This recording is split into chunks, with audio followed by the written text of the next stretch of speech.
اقدس نے آپ کے قدموں کے طفیل، آپ کے علم کے طفیل، آپ کے وجود کے طفیل اللہ تعالیٰ نے امت مصطفیٰ کو پھر ایک پلیٹ فارم کے اوپر اکٹھا فرما دیا۔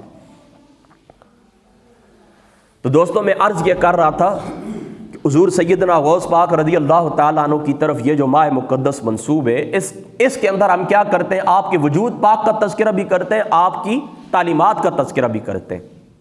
سب سے پہلے آپ کے ذہن کے اندر ایک بات ہوگی، وہ بات کلیئر کر لیں۔ وہ بات کیا ہے؟ لوگ آپ سے پوچھتے ہوں گے 11ویں شریف کیا ہے، 12ویں شریف کیا ہے، یہ تیجا کیا ہے، یہ 10واں کیا ہے، یہ 40واں کیا ہے؟ یاد رکھیں یہ سب کچھ، تیجا ہو، 40واں ہو، 11ویں شریف ہو، یہ سب کچھ ایصال ثواب ہے۔ یعنی 11ویں شریف کیا ہے؟ آسان سے لفظوں میں کوئی آپ سے پوچھے 11ویں شریف کیا ہے تو آپ اس کو بتائیں 11ویں شریف حضور سیدنا شیخ عبد القادر جیلانی رضی اللہ تعالی عنہ آپ کی روح مبارک کو اللہ تعالیٰ کا قرآن پڑھ کے پیش کیا جائے، صدقہ کر کے پیش کیا جائے، یعنی حضور غوث پاک کی روح مبارک کو تحفہ جو ہم پیش کرتے ہیں اس کو ہم 11ویں شریف کہتے ہیں۔ بس آسان سی بات یہ دیکھیں نا، کوئی عام بندہ مرتا ہے، دنیا سے جاتا ہے، مثال کے طور پر آپ کا کوئی رشتہ دار ہے، عزیز ہے، عام دنیا دار تھا، دنیا کے اندر مبتلا تھا، اپنے کام کاروبار کے اندر مبتلا تھا، وہ دنیا سے چلا جاتا ہے۔ جب دنیا سے چلا جاتا ہے تو اس کے لیے آپ جو کچھ پڑھتے ہیں، جو کچھ صدقہ استغفار کرتے ہیں، اس کو کہتے ہیں ایصال ثواب۔ دعا الگ چیز ہے، ایصال ثواب الگ چیز ہے، اس کو یاد رکھنا۔ اس کے لیے جو آپ صدقہ خیرات کرتے ہیں اس کو کہتے ہیں ایصال ثواب۔ اور جو بڑے آدمی ہوتے ہیں، یعنی اللہ تعالیٰ کے برگزیدہ ہوتے ہیں، اللہ تعالیٰ کے مقبول ہوتے ہیں، اللہ تعالیٰ کے چنے ہوئے ہوتے ہیں، نیک بندے ہوتے ہیں، پرہیزگار ہوتے ہیں، صالحین ہوتے ہیں، کاملین ہوتے ہیں، تو ان کی بارگاہ کے اندر جس وقت آپ ان کے لیے صدقہ کرتے ہیں تو اس کو کہا جاتا ہے نیاز۔ ان کی بارگاہ کے اندر ہم نیاز پیش کرتے ہیں، اور اسی نیاز کو ہم 11ویں شریف کہتے ہیں۔ حضور غوث پاک رضی اللہ تعالیٰ عنہ آپ کے ایصال ثواب کے لیے جو آپ اپنے گھروں کے اندر، مساجد کے اندر جو اہتمام کرتے ہیں، اس کو 11ویں شریف کہتے ہیں۔ تو 11ویں شریف ایصال ثواب ہے، بس سادی سی بات یاد رکھیں، 11ویں شریف ایصال ثواب ہے۔ ایصال ثواب کا جو اہتمام کیا جاتا ہے اس کو ہم 11ویں شریف کہتے ہیں۔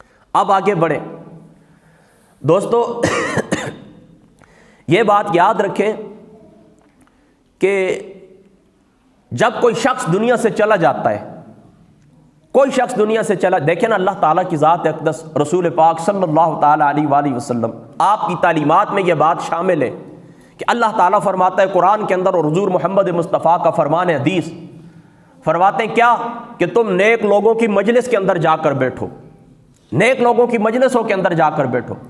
حضور غوث پاک رضی اللہ تعالیٰ عنہ آپ نے غنیت الطالبین کے اندر بہقی کے حوالے سے ایک روایت کو نقل کیا ہے۔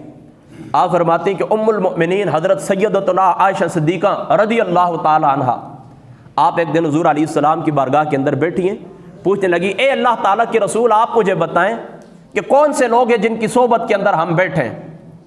یعنی آسان سے لفظوں میں آپ سمجھنا چاہتے ہیں تو یوں سمجھیں کہ آپ فرمانے لگی کہ نیک لوگ کون سے ہیں، اللہ تعالیٰ کے ولی کی نشانی کیا ہے، یعنی آپ ہمیں اللہ تعالیٰ کے ولی کی نشانی بتائیں تاکہ ہم اس کی مجلس کے اندر بیٹھیں، یعنی صحبت کے لائق کون ہے، ہم نشینی کے لائق کون ہے، ولی کی نشانی کیا ہے۔ تو آقا علیہ الصلوۃ والسلام نے فرمایا نیک لوگوں کی نشانی یہ، ولیوں کی نشانی یہ، فرمایا جب تم ان کی گفتگو سنو تو تمہارے علم کے اندر اضافہ ہو، جب تم ان کی گفتگو سنو تو تمہارے علم کے اندر اضافہ ہو، جب ان کا تم عمل دیکھو تو تمہیں آخرت یاد آئے، اور فرما جب ان کے چہرے کے اوپر تمہاری نگاہ پڑے تو تمہیں اللہ تعالیٰ کی ذات یاد آ جائے۔ یہ اللہ تعالیٰ کے ولی کی نشانی ہے۔ تو دیکھیں دنیا کے اندر جو بندہ سامنے ہوتا ہے آپ کے، کوئی پیر ہے، کوئی فقیر ہے، اللہ تعالیٰ کا ولی، آپ اس کی صحبت کے اندر بیٹھتے ہیں، فیض اٹھاتے ہیں۔ تو اب سوال یہ کہ جس وقت بندہ دنیا سے چلا جاتا ہے پھر کیا کیا جائے؟ تو علماء صوفیاء متفقہ طور کے اوپر یہ کہتے ہیں، فرماتے ہیں جو بندہ دنیا سے چلا جائے اس سے فیض لینے کا طریقہ یہ ہوتا ہے کہ آپ جس شخص کی کتاب پڑھیں اس کی مجلس کے اندر اپنے آپ کو سمجھیں۔ یعنی دیکھیں میں آپ کو آسان سی بات بتاتا ہوں، آپ جس وقت اللہ تعالیٰ کا قرآن پڑھیں، قرآن کی تلاوت کریں تو آپ یوں سمجھیں کہ میں اللہ تعالیٰ کی مجلس کے اندر بیٹھا ہوا ہوں۔ آپ جس وقت حضور محمد مصطفیٰ کے فرامین پڑھیں، حدیث پاک پڑھیں، جس طرح جامع ترمذی شریف کے متعلق آتے ہیں کہ جامع ترمذی شریف جس گھر کے اندر ہو، پڑھی ہوئی ہو الماری کے اندر، تو آپ یوں سمجھیں کہ محمد مصطفیٰ کی زبان آپ کے ساتھ ہم کلام ہے، حضور محمد مصطفیٰ کی نبوت آپ کے گھر کے اندر بول رہی ہے۔ تو حدیث پاک کا مطالعہ کریں تو یوں سمجھیں کہ ہم حضور علیہ الصلوۃ والسلام کی مجلس کے اندر ہیں۔ اور بالکل اسی طرح جب اللہ تعالیٰ کے ولی ہوتے ہیں ان کی مجلس کے اندر بیٹھنا چاہو تو ان کی تصانیف کو کیا کرو، اپنی ہتھیلی کا چھالا بنا لو۔